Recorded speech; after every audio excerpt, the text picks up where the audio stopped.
नमस्कार, मी विलास बडे। बुलेटिनच्या सुरुवातीलाच बातमी 125 कोटी भारतीयांची मान उंचावणारी रिओ ऑलिम्पिकमध्ये बॅडमिंटनपटू पी.व्ही. सिंधूनं अंतिम लढतीत रौप्य पदकावर आपलं नाव कोरलंय।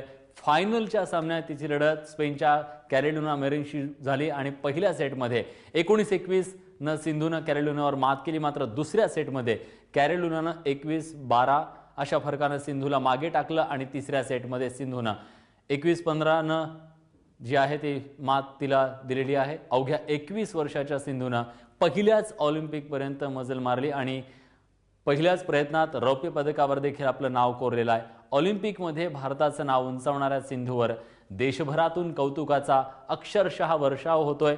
हैदराबादमध्ये पुलेला गोपीचंद अकादमीत फटाके फोडून आणि मिठाई भरवून आनंदोत्सव साजरा करण्यात आला। सिंधूच्या यशानंतर बॅडमिंटन असोसिएशनने देखील तिचं अभिनंदन केलेलं आहे। 50 लाख रुपयांचं बक्षीस तिला जाहीर केलं।